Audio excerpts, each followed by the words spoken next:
This is Guar, and you're listening to Cigar City Radio. Cigar City Radio is sponsored by No Clubs and StateMedia.com.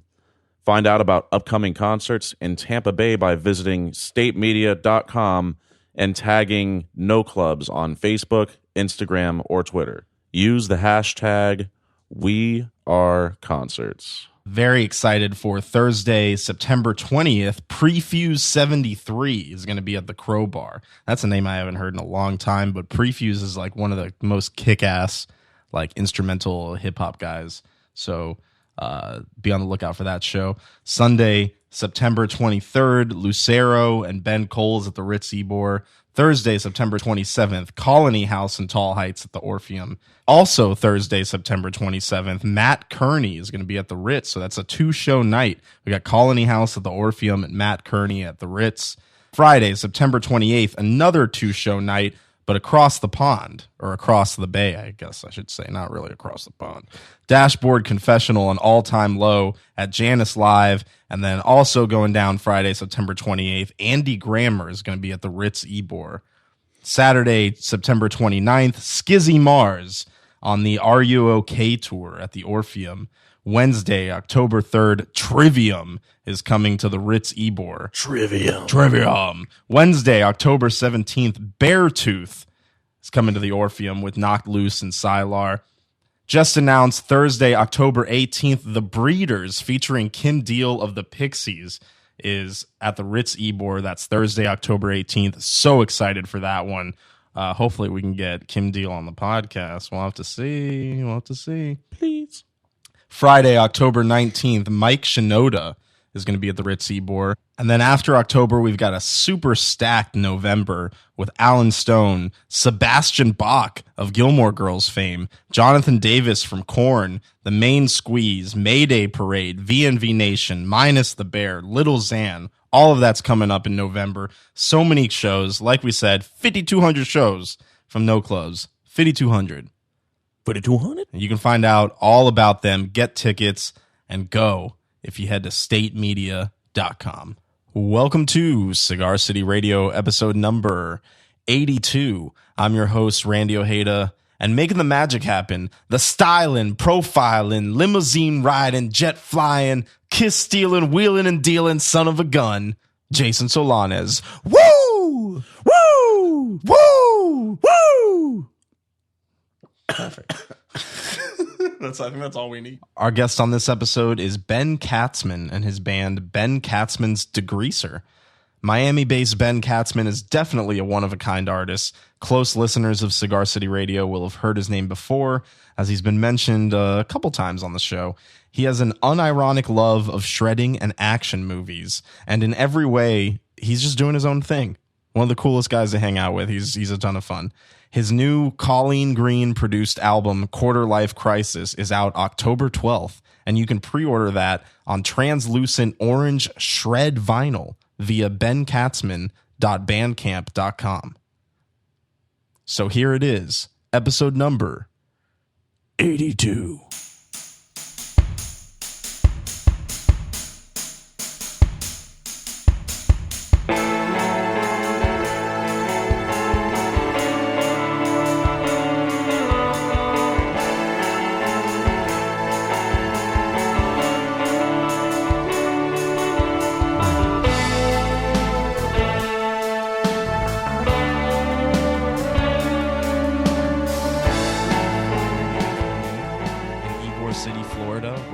With Ben Katzman, who is restringing his guitar as we speak. My shred stick, if you will. His shred stick. And the rest of Ben Katzman's Degreaser, is this everybody? Yeah, this is this tour's lineup. All right. And names I'm already blanking. Hold on, wait. I got this. Natalie and she's Andrew. A Sagittarius, he's a Cancer. All right. I don't know anything about that. People are trying to get me into astrology, and it's a thing that, like... What's your birthday? December 7th. I believe I'm a Sagittarius. Yeah. You know who else is a Sagittarius? Who's that? Tom DeLonge. Should I be excited about that? Do you like Blink-182? Yeah, I guess. I got into them like 2 years ago. I don't know how. What? Yeah. What do you mean you got into Blink-182 2 years ago? It's to be real with you, like from the ages of like 12 to like 18, I only listened to like Kiss, Motley Crue, the Ramones, and like Megadeth. I'm all about that. Yeah, and then like lately I've been getting into all the things I think I missed out on. Blink-182. Blink-182 One of them. and Sum 41. I could get down with All Killer No Filler, but I think there's more filler on that album than they let on. Oh, really? You know what's funny is like, what was their last? I don't know if it was in their last album, but the one album where that had like the Hell Song? "We're All to Blame" and stuff like that. It was like, I think it was their third album. This is Infected. Something's No, that was the first one. Then there was All Killer No Filler, and then there was a third one which I'm blanking on.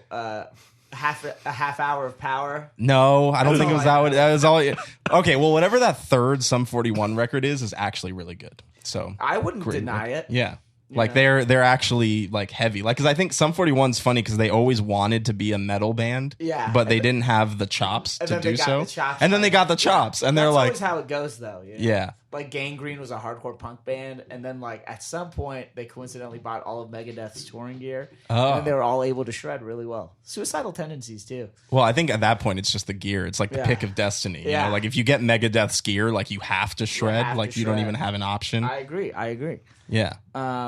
But So- yeah, back to Sum 41. Another kind of thing that kind of shocked me is I got into new metal recently as well. Really, So, new like, metal's making a comeback, man. Yeah, it's Yeah. sick. I mean, like Fred Durst, like I can get down with like Limp Bizkit, like Wes Borland's Yeah. an amazing guitar player.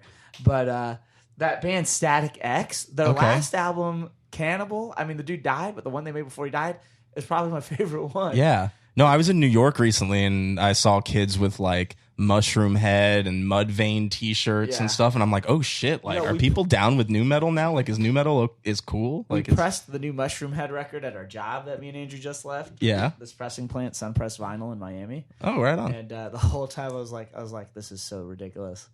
But Does it have, are they still rocking all the like outfits and yeah, but none of everything? that's on the artwork. Okay. Weirdly, Unfortunate. So, That's unfortunate. Yeah. hope I'm not making it awkward stringing my guitar. No, I'm enjoying watching you string your guitar. I wish the listeners could watch you. Yeah, this is but- my shred stick. I've Yeah. had it since I was 12. So it's funny because Benny, you've been mentioned on this podcast a lot. Really? Yeah, like just because we have so many mutual friends, Yeah. you know, like when the Nude Party was in town, we were talking about you guys. Really? I've never even hung out. I don't know those guys personally. And then Date Night, you know, the band Oh, Date I love Night. those kids. Yeah, they were like, and then I don't know, gotta just I so gotta- many times people have mentioned Ben Katzman, that's and like cool. your love of shredding is like a thing that's part of this not podcast lore. ironic. No, you like legitimately love shredding. I do. Kiss Yeah. is my favorite band. And that's fantastic. I love that about you. I got Like, a good date night story, but it's not really about them. They were just there. We were playing together in like Miami, uh-huh. and I had gone out like the night before and didn't get a chance to sleep, and then went to work, and then we had a show together. I got to the show. I was like, I'm so tired. I'm gonna go to Starbucks to get some tea, and like some kid there was like pulls out a mason jar and he goes like, dude, I have tea. I drank it. I was like, dude, this was delicious. What was it, like Earl Grey green tea? And he goes, nah, dude, it was that's magic tea, mushroom tea. And I have never done psychedelics in my life. Well, Yeah. first off, I mean, when a random person gives you a mason jar of tea, Yeah. your first response is to just drink it, no questions asked. Yeah, I've also accidentally done crystal meth. But I'm not Okay. sure my mom wants me to share that story. But. I don't know if your mom wants to share that. I want you to share that story. Now, how does one accidentally I was do anything? I was on tour with White Fang. Oh, like, a couple years back. say no more. Yeah. Yeah. But we were chilling in some like in El Paso or something, and after a show in some warehouse, and I went to go take a nap because I don't really like I party, but like by being social, not like doing drugs. Like Yeah. I'll have like a hot toddy or like tequila sometimes, but you know, like I get amped up like from rocking. Yeah. And I took a nap and I woke up and all these model babes were like around the table just like doing lines. And I've never done coke either. But I was like, you ever wake up and you don't like fulfill your REM cycle and you're like in a half day state? And I asked them like, what are y'all smoking? And they had this pipe and they're like, it's tea. Do you want some? I was like, hibiscus? And they're like, they all went like, yeah, hibiscus. And I like didn't get they were being ironic. Uh-huh. And so I tried it. I was up for like 3 days. Oh my God. But I didn't know for like the first day that it wasn't hibiscus. You thought you just got some really strong we were tea. like driving back to like Phoenix after or something, and I was like, we got to stop at the CVS so I could get some tea. They're like, why? We don't have a heater in this car. Like, what are you drinking tea for? It's like the middle of the day. Yeah. And I was like, guys, did you not smoke that amazing stuff last night? They're like, tea slang for crystal meth, bro. Oh. Yeah. See? It was a little wild. You got to learn the slang, especially when you're in a place like El Paso. Yeah. You know? Well, yeah, El Paso's crazy. First off. We played yes. in this venue that kind of looked like the venue in Roadhouse. Like there was like a cage around the stage. Okay. And, like, yeah. It was like 3 layers, but like it was like a small bar. It was really cool. That sounds cool, Yeah. but also super intense. Yeah. The meth wasn't the worst part though. No. It was like, because I thought it was awesome. I would never do it again. But yeah.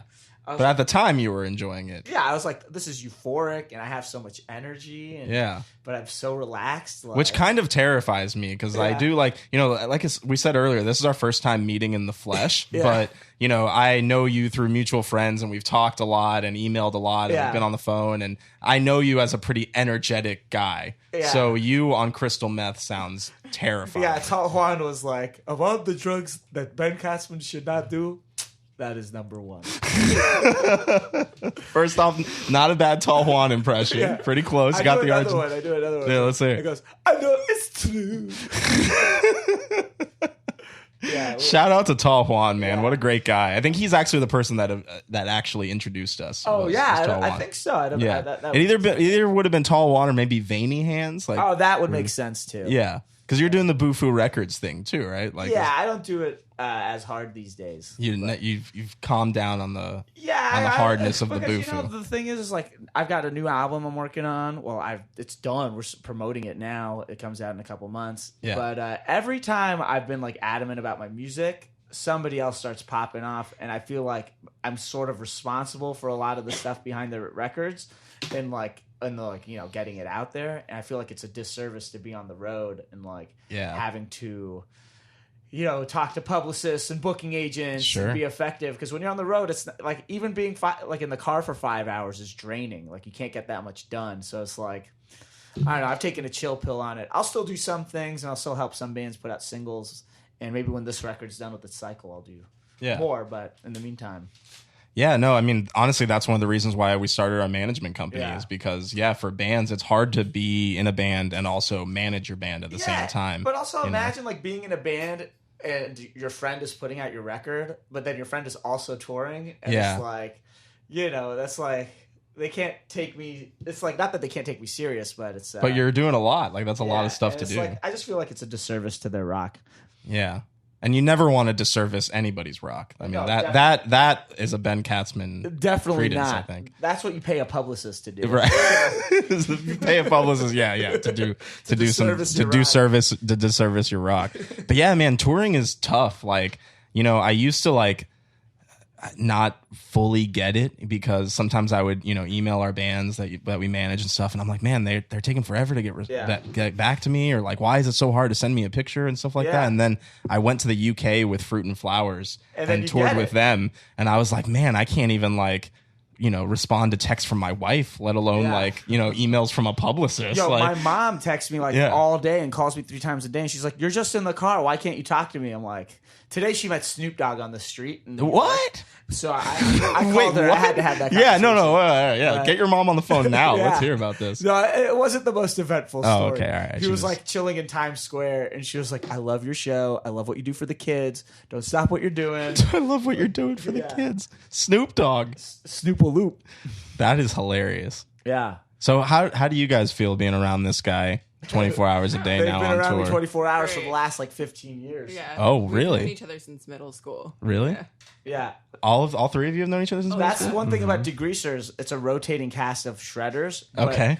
But 95% of them are my lifetime homies. Yeah. Yeah, this band has platoons of people waiting on every coast. Yeah. Just waiting to join in. and- Yeah, I could fly out from New York to LA and have a completely different band that knows all the songs. That's and really it's cool. all by Miami Beach crew. Yeah. So. I saw. Aren't you tight with Colleen Green too? Yeah, Is she the just homie? produced my new record, Quarter Life Crisis. Hey, there you go. Good plug. I love Colleen Green. She is awesome. Me too. We were talking about her last night because she'll probably get pissed that I say this, but I fell in love with Motley Crue again, and then she was like, "That song Looks That Kill isn't that good." I was like, "That song's amazing." It is an amazing song. Yeah, I love think. Colleen. Yeah.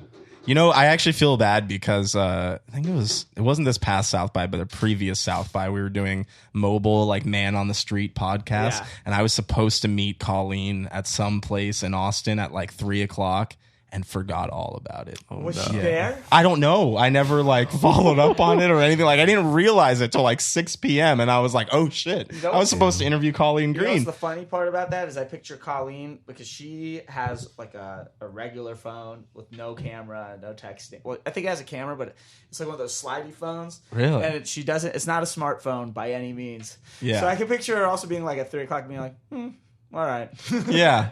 No, well, you know, there's so much going on at South by that I figured like I'm sure it's fine. Yeah, like, people always ask know. me what South by is like, and I'm like, if Queen somehow reunited with Freddie Mercury, like back from the dead, like you wouldn't be stoked because you have seen so many bands that it's just like you're desensitized and like tired by the time anything dope happens. Yeah, like there's nothing. Yeah, that's a good point. There's nothing that excites me anymore at South by. Like by the end of the week, I really don't care anymore. I'm just stoked to see my friends, and then even that's like, Yeah. it's like, oh man, we're stuck here for the next 4 days. Yeah, but it's a great party. I like getting to rock though, you know. Yeah. No money, but that's not what it's about. But No, it's definitely no it's money. it's just like, you know, it's all right. I guess I'm gonna backtrack on that statement. Like, not that no money or anything, but it's like everybody's so stoked to go there and like network and play for each other and play all these shows. But like, I know what it's like being in the audience, and I can't remember anything the next day. And I'm sober. I've seen like 200 bands, and it's like it's a whirlwind, man. But it's essential. You got to do it once. At least once. Yeah, I call it YOLO weekend now. So. Oh yeah. Yeah. No, that was we had a blast with Tall Juan this past year. Actually, Yeah, I heard he had a great run the last time. Yeah. It's like I kept running into him, and I think he was in pajamas pretty much the whole week. Yeah, that's like, that was his style choice for like the last 8 months. Was I think he went to Puerto Rico and got this giant suit, like pajama one suit. There was this like French publicist that was telling me like, oh, I love it's anti-fashion fashion. I'm like, oh yeah, anti-fashion fashion. Yeah, you know, and I'm here in like shorts and a t-shirt. Like, yeah, what does my fashion say? And then you tell that to Tall One, he's like, what? Yeah, we're anti-fashion. What is it? You know. I don't know about that. So you're playing tonight at Mojo's Books and Music, You coming right? to rock? I'm coming, Hell for sure. yeah, sick. Fever Beam is opening, one of my new favorite bands We in chilled Tampa. with them the other night. Yeah, I saw them for the first time a couple weeks ago, and they were just totally kick-ass. Casey whooped my ass in darts the other night. Casey is apparently a darts fiend. Like, yeah. She was like, let's play darts. And I was like, all right, this will be fun for a couple minutes. And she's like, it's 35 rounds. Wow. I was like, stuck at the bar. I put like $5 in the Playing darts for 35 rounds. I That put sounds $5 nuts. in the jukebox so we could get Motley Crue for like a steady 20 minutes. Yeah, no, they're a really cool Tampa band right now. I think they're doing I like some Tampa. cool stuff. Yeah. Natalie likes St. Pete a lot. Oh yeah, it's so cool. Yeah. Yeah, I had a lot of fun there. Yeah, It's got a good vibe. because you played the Benz last week, right? Yeah. So you're doing like the Benz last week is St. Pete, and now Tampa. And then we do Mojo's. Bradenton at 5 p.m. What today? Yeah. Really? You're going to Bradenton after this? Yeah. Like Elvis, 2 shows a day. I don't know, man. That's a lot. That's a lot of stuff. Yeah, I'm just trying to pack in as much rock as we can. Yeah. Shout out to Jerk Dog Records. They're really nice. Who's Jerk Dog Records? Is that the Bradenton? So they had this whole area of houses that were cheap and people bought them, and I guess you're allowed to run businesses in them. Okay. And there's all these houses / storefronts, and it's totally legal, totally sick. This guy, he's like a punk dad. He lives there with his wife and his daughter, I think.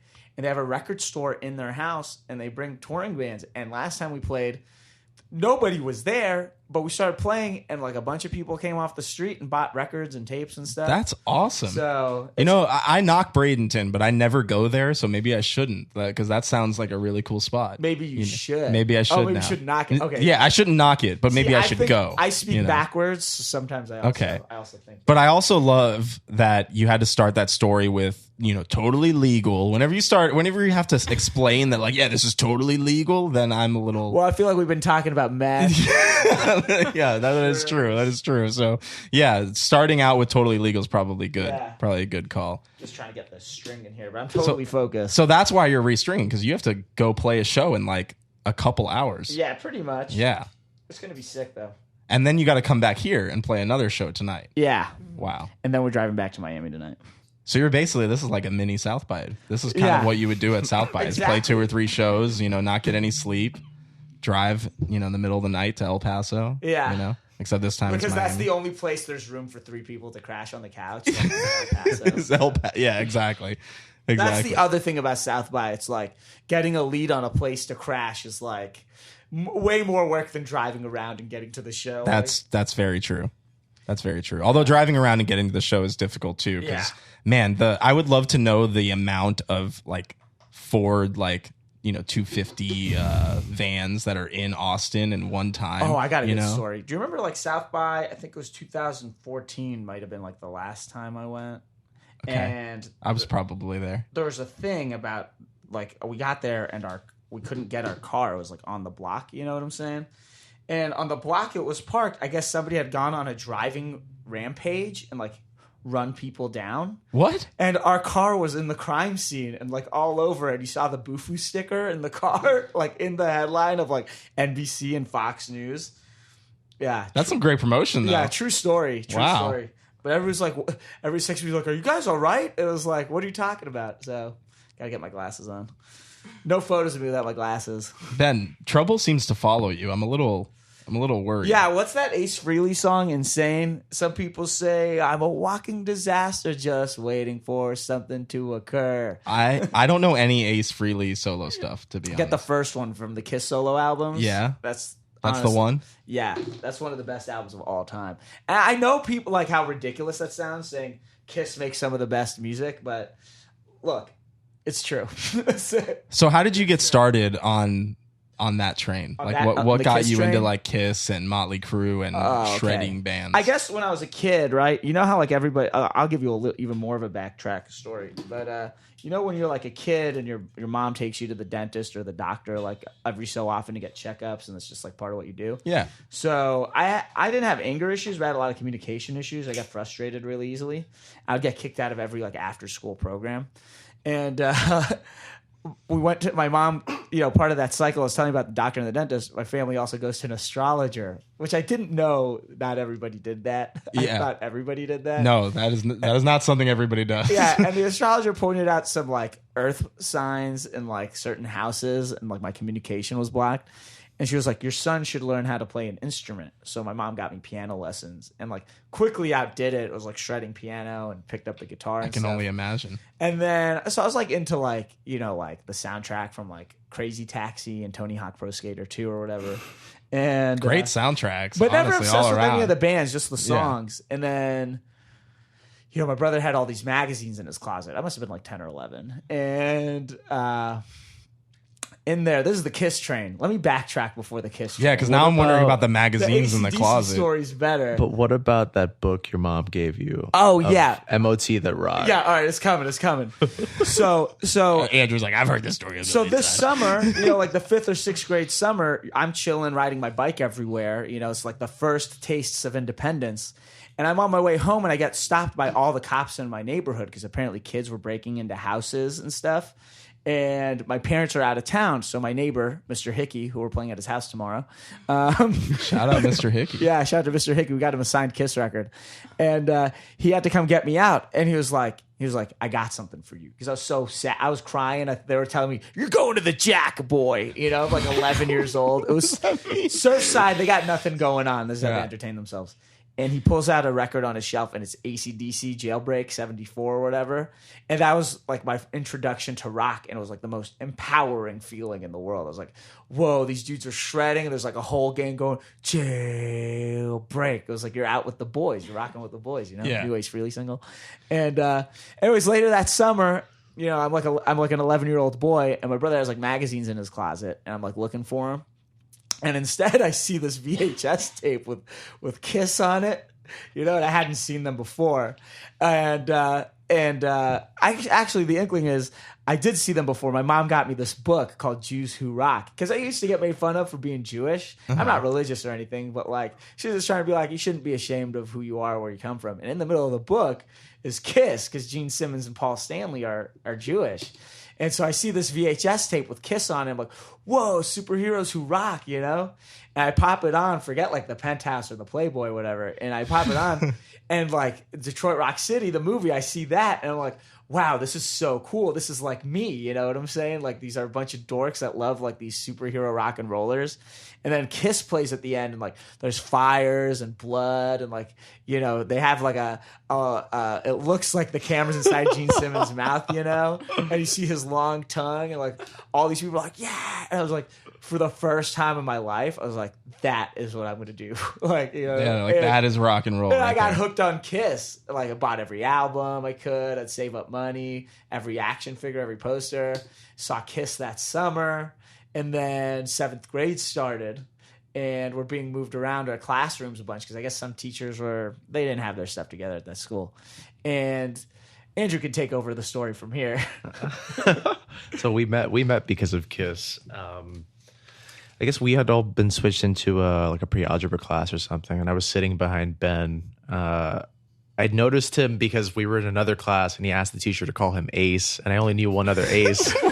I only knew one other Ace, you know, and I figure, could this guy be a Kiss fan? Because there's no other Kiss fans. It's not something, you know, most 11-year-olds aren't into a band No, in most the 70s. 11-year-olds are not into Kiss. Especially in 2004, like Usher's Right. Yeah was still on the chart. Yeah, it was. But I noticed he was sitting in front of me, and I noticed he pulled out the album Love Gun from his pocket because he was wearing these huge pants, these like rock and roll pants everyone was wearing in middle school. And instead of, you know, just turning to him and being like, hey, so you like Kiss? I turned to the kid behind me because I was so shy, and I was like, oh, so what'd you do this summer? I saw Kiss. 'Cause unbeknownst to us, we were at the same Kiss show the month before. I turned around like, did you just say you saw Kiss this summer? And, like, I feels like yesterday. Like, And now we're here. Like and we won a contest to hang out with Gene Simmons and Ace Frehley 6 earlier, months ago. yeah. That was 8 months ago. crazy. That was crazy. I had a full conversation with Gene in Hebrew. He gave us cookies. That's A lot of amazing. cookies. Yeah, it was awesome. That's amazing. The thing I love about Kiss the most, people can say, oh, aren't they like lame? They just sing about getting laid and partying and the makeup and all this crap. I'm like, Kiss is like they wave the freak flag high. Like they're like the voice of all the dorks who are like, we're here too. We want to shout it out loud, you know? Yeah. So Isn't it a great thing when you can be a fan of the band and you're kind of always on the defensive? Like Yeah. You always have to defend Kiss. There's a lot of Yeah, I don't wanna- nowadays I don't know so much. You know, they're kind of kinda their hip legacy. They were set in that stone. movie recently with Why James him? Franco. Yeah, why Yeah. him? I was like, what? Like, I wonder whose decision that was. And it's funny because the whole movie, they're like, let's listen to Kiss, but they're only putting on 80s Kiss, like the unpopular Kiss. I'm like, Kiss are so behind this business decision. their Kiss is trying to like, yeah, Up their cred. yeah. That's hilarious. That's hilarious. Yeah.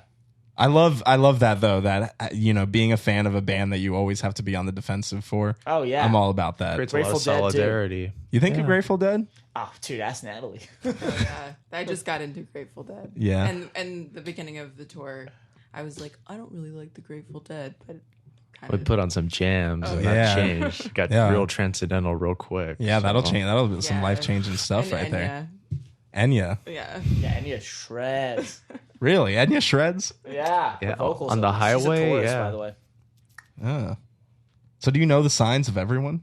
It's Yeah. like, you're really into astrology. Well, I grew up with it. It wasn't With like an a- astrologist. Yeah, it wasn't like or astrologer. Yeah, I guess I got out of it for a bit, but then back like right into high school, early college, I was like, you know, you're meeting a bunch of like people all the time, and you're trying to navigate what it's like to be like an 18-year-old adult, and you don't know how to like relate to anybody. So it's Yeah. like astrology will consume your time real quick.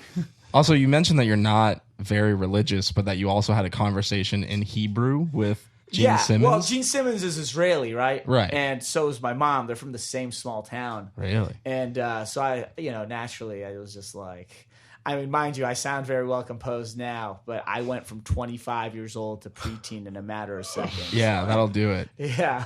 It was like the end of the movie where they finally get into the Kiss concert. That was me and Andrew. Because getting they're so tall. Like without the heels, they're still both 6'4", 6'5", at least Gene and Ace. It's ridiculous. So they have a definite presence. So they look like superheroes. Like Yeah, just- and they dress like rock and look rollers like them, they still. I are. mean, Yeah, they are superheroes.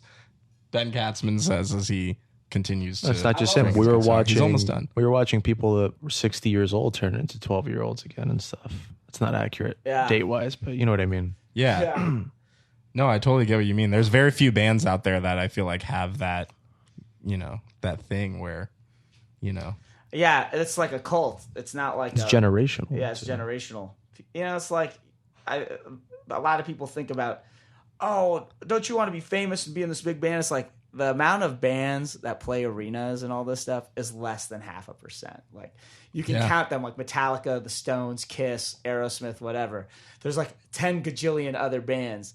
But like the thing about Kiss is like how many of those bands have like the action figures, 25 platinum records that all have banger singles on them? You know what I'm saying? Like even the last couple Kiss albums, that's Modern Day Delilah. That's a good song. I feel like I'm plugging the wrong band in this podcast. Yeah, I was like, you've been talking like everybody's gonna come out of this listening to nothing but Kiss. That's a win, though. but I no think. Ben Katzman's Degreaser. Yeah, we haven't talked about that at all. should.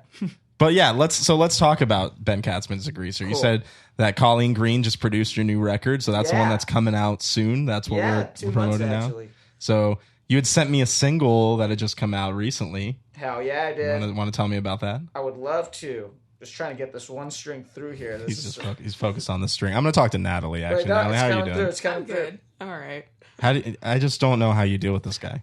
Oh. Okay, here we go. Natalie's a pedal wizard, by the way. A pedal She's wizard. like- Yeah. Oh man. Yeah. That I I didn't know. make pedals at Death by Audio. Oh, do you really? Yeah. Oh, shout out! Yeah, I love Death by Audio. Yeah. That is Shout out awesome. the devil! Yeah, super cool.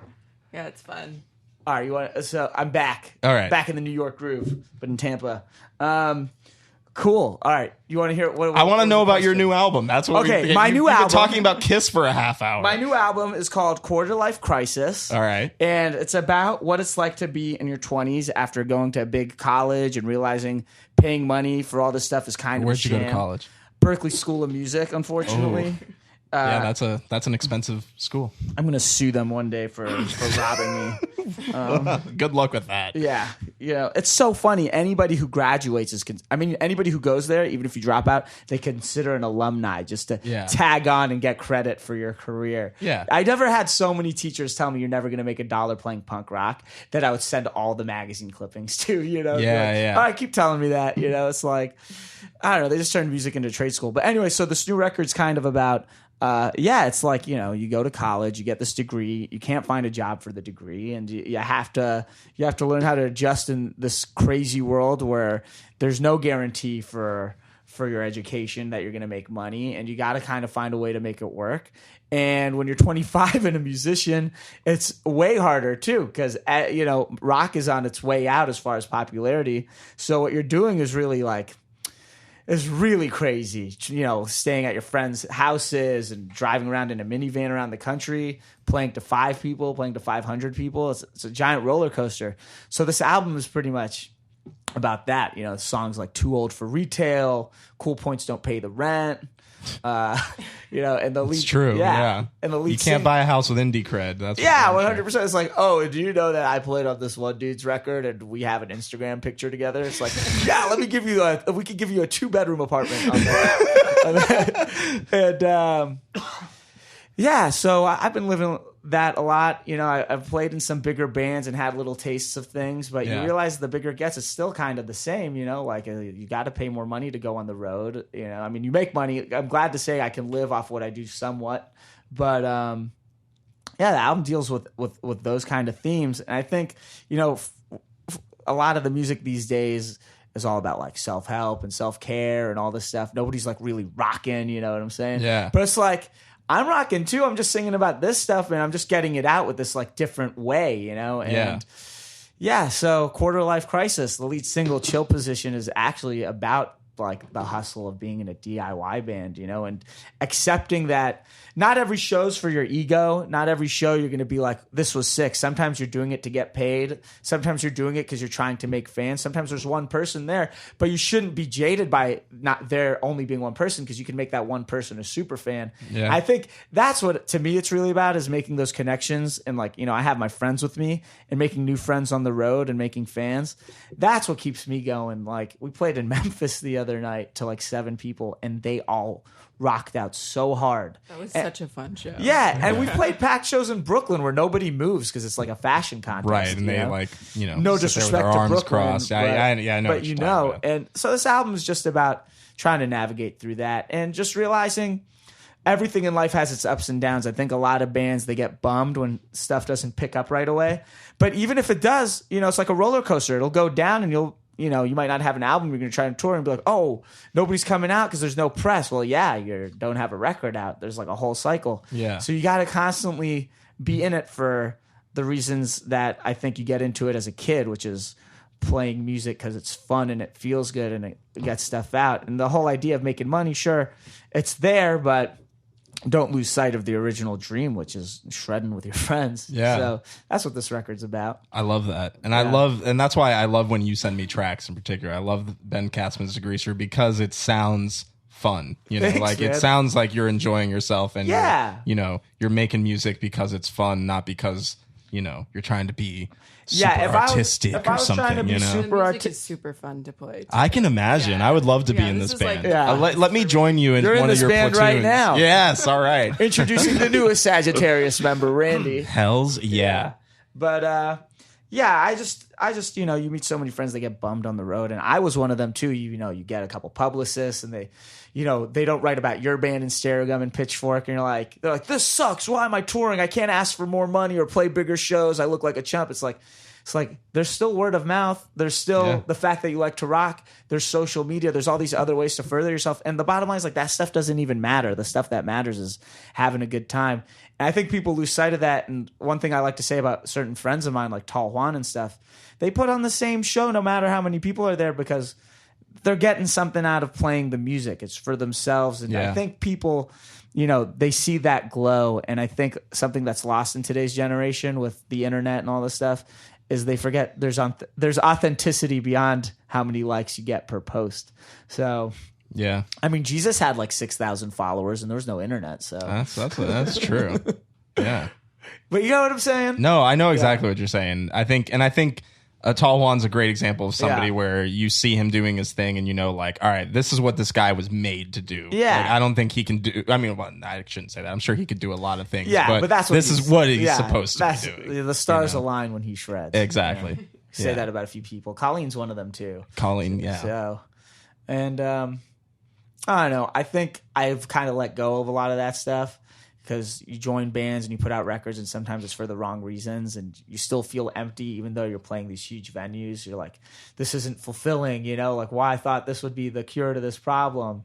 And you realize that doesn't go away. And the thing that has been helping me out is I'm just fallen in love with playing again. I put Degreaser on hold to do Bufu for a long time and Yeah. join Gorilla Toss or White Fang.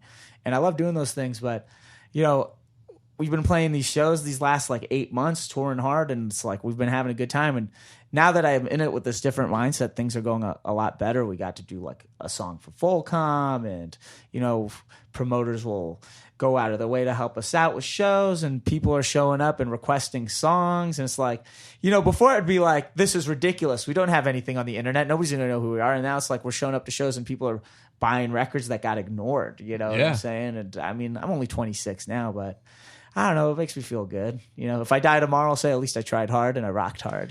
So Yeah. That'll go on your tombstone. Yeah. At least I tried hard and I rocked yeah, hard. and I'll get buried in a Kiss casket. Yeah. Last plug. So what's on the horizon for Ben Katzman's Degreaser besides the album coming out, obviously? But what's the game plan going forward here? The game plan is to just do it the way we've been doing it this time around. We're not ignoring the major cities, but there's so many cities where people are kind of deprived of live music or like rock, and we've been hitting up Bradenton. Yeah, we've been hitting up Bradenton or like, St. Augustine is becoming awesome. All our shows are getting pretty crazy there. Or, Eugene, Oregon, or Valdosta, Georgia. All right. I'm not hip to Valdosta. Yeah, well, we're just going everywhere we can. Sometimes we'll play a bar where there's no show, and it'll be a live music night, and like they'll just book us because we're a rock and roll band and think we can Right. fill some time, and we'll end up walking away with a ton of new fans. And Yeah. it's like people who don't go and read about music, they just are stoked it's there. Because I think a lot of bands they forget that like when you're selling out halls and arenas, it's not hipsters filling up the area. It's actual people who have to work and don't have time to sit and think about what's the coolest record. They just want to have fun and have a couple beers. And so you know, why shouldn't we have fun too? You know what I'm saying? That's really cool. So- That's a really good way to look at it. Yeah, you know, I don't think Bruce Springsteen's on stage going like, "Oh yeah, those people. I wonder what they have in their record collection." Yeah, you yeah. know what I'm saying? It's not. It's not about that. So. Bruce Springsteen doesn't care if he got a 6.9 from Pitchfork or whatever. Which Gorilla Toss got a 6.9, which was so funny. I was like, yes. So that's fantastic. I love that number. 69 in general. 69, 311. Those are good numbers. Whoa, amber is the color of your energy.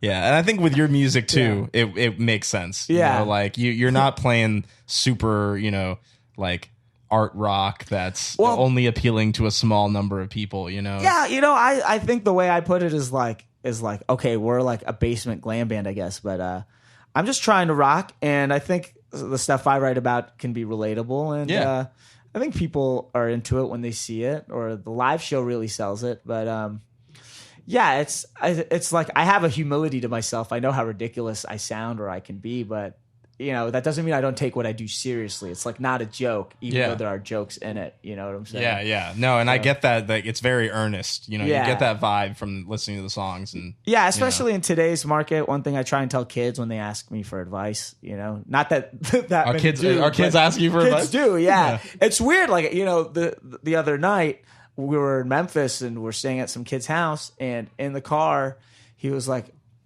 "I know this sounds a little crazy, but this is like a moment for me. So could we listen to Van Halen together?" And I was like, "Hell yeah, we can!" You know, it was so like, funny. I was following them in the car, and then they parked in front of me, and I like got out because I was like, "Why aren't they getting out of the car?" They rolled down the window, and Van Halen's like blasting the car, and I was like, You just left. You're like, I'm not touching. yeah. that. And there's a couple kids out there with like Degreaser and Bufu tattoos and stuff. That's awesome. Yeah, and this kid, like I was gonna sign some of his stuff, and I looked at his he had like a couple cassettes and posters that I have sent out to him, and they were I had already signed them. So it was like, that's the things like that.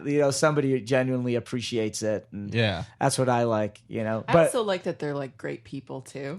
Yeah. That's like the funnest thing. We It's really like, don't attract posers. Yeah, You know what I'm saying? I feel like it's people that we want to hang out with too. Yeah. Like That's always The cool. last thing I want to hang out with are people who are concerned who they're hanging out with as far as cool points, Yeah. So don't get me wrong. In this game, you got to do a little bit of hustling, but for sure. the last thing I want to do is hang out and be like, "Oh, I did this, and that."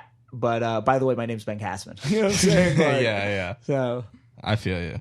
yeah, but I guess the game plan is to just do this, and we got a couple cool things on the horizon. Doing some stuff for a couple of TV shows, and we're going to the UK soon. Nice. And West Coast run in October. But really, it's like there's no big thing. I've kind of given up on that because the music we play isn't exactly hip. But you see how on the road we go, and if I can get one good joke in, everybody's like hooked. You know what I'm saying? Yeah. And so we're just trying to do it the old school way, door to door salesman style, I but like that. but shredding. So But shredding. yeah, Door to door shredding. yeah, That should be your tagline. Door to yeah. door That would be sick. So you want to close us out with a joke? No, I want to hear one of your jokes. You're Well, telling the thing is I got the joke, and then the punchline is the song. You know what I'm saying? I see. So well, Andrew's got a great Andrew's joke. got Andrew's one. got a that was great joke. Joke prep. So a skeleton walks into a bar and orders a beer and a mop. That's it. That's the joke. So good. Think about it. It's good. Yeah, there you go. All right. Yeah. I love that one. I guess every time. think on that one, audience. Think on that one. Yeah, Beautiful. All right. Well, that's it. that's it. That's it. We're Thank you, at- Randy. we're Should at I do time. a sign off? Yeah, well, if you could do a tag, just like this is Ben Katzman. You're listening Cigar to City Radio. Yep. Yo, what up? This is Ben Katzman, and you're listening to Cigar City Radio out here in Tampa. Talk soon, rock sooner.